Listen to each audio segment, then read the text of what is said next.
If you haven't subscribed already, ring that bell to get notified when new movies are posted.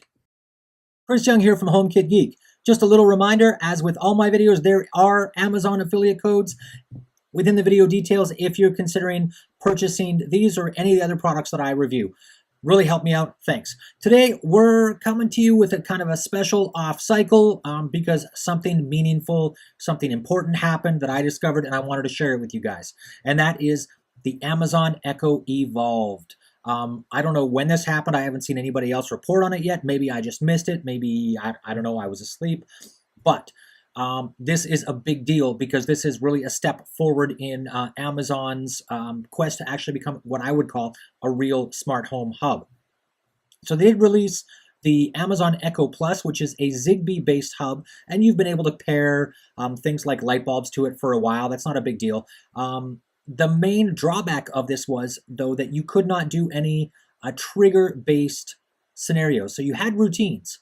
You did have routines, and those could be voice-activated. You could ask Madam A to do something, or they could be time-based. So turn the lights on at a certain time. But if you want your house to actually adapt to you, that's just something we couldn't do before. So in looking at the app, I discovered that, wow, routines now adds an extra thing for a device-based trigger. Right now, it only looks like it's motion, but it's at least a step in the right direction. So to show this off today, I'm going to grab a motion sensor I've had kicking around for a little while, which is the Sylvania motion sensor. This does both motion as well as a light, and it is a Zigbee-based sensor, so this should work for us just fine. Before we get started with the setup, let me show you what this is actually going to happen. So if I just start waving my hand back here, the motion sensor should trigger and... Welcome to your office. Have a productive day. There we go. The lights turned on. She said the key phrase I wanted her to. Pretty cool, right? So again, app update. They've kind of changed things around a little bit here.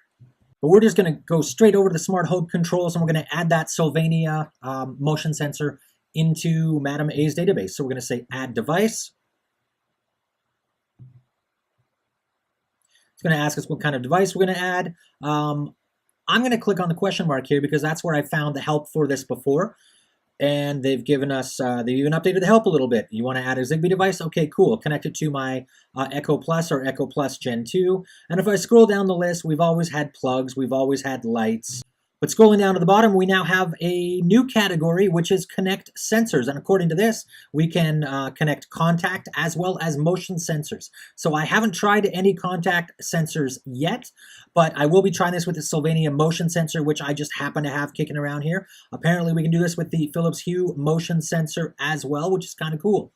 So essentially, all I've done is put the battery in the motion sensor. It's in its default state, and now Madam A is going to go out and try to discover it using the Echo Plus, and we'll see what happens. We'll skip over the discovery process to the end, and one motion sensor detected. How cool is that?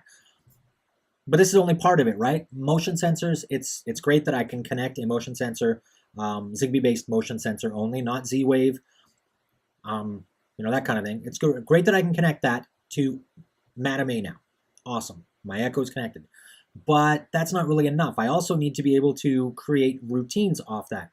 So the first thing I want to do is go down and see if I can find the sensor in the list. No motion detected. I've got a device is unresponsive. So there may still be some bugs here to work out, but you know, we'll see what we get to. So next thing I'm going to do is go over to routines. And it's going to say, okay, when this happens, so I could still have voice, I still have scheduled, but I have this new one called devices.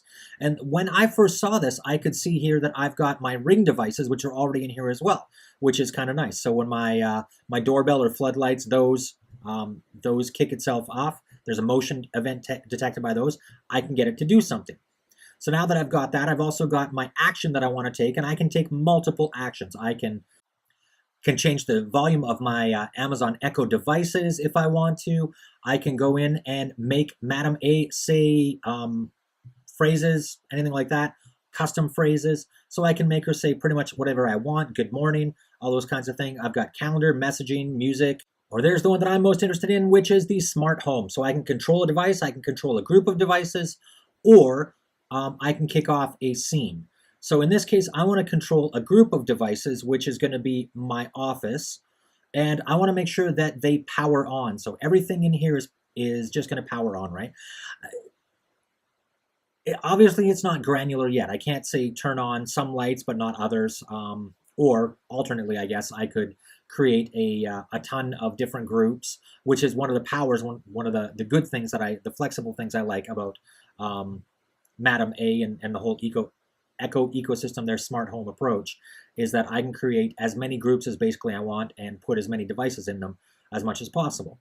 So I'm going to go in here and I'm going to make her say, welcome to your office, have a productive day. So that's what's going to happen. I'm going to walk into my office in the morning. The motion sensor will detect me. It will turn on the lights of my office and then will give me this cute little phrase, right? Wouldn't that be cool? So there's other things I would love to see Amazon do here. I would love to see have more conditionals put in here, but at least this is a fairly major step in the right direction. So now that we've gone through and connected everything, let's show it over again so you can see how this works. I make a motion. Welcome to your office.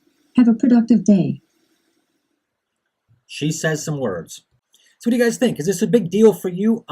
Personally, I think this is huge. This finally gives me the ability to have a motion sensor that I can use within the Amazon ecosystem to turn on multiple different vendors' lights. I've had motion sensors. I've had Philips Hue for a long time. There's just been no way for me to take a Philips Hue motion sensor and allow me to turn on, say, a LifeX bulb, right? So this really opens up the possibilities with Amazon. This is, the first time that I've really been able to say, wow, you know what? I think this is a contender as a smart home hub. So what do you guys think? Is it a big deal for you? Let me know in the comments below. I'm going to definitely see if I can come up with a Zigbee-based contact sensor and see how that works with this as well. Likes, subscribes, you guys know the deal. You know how this works, right?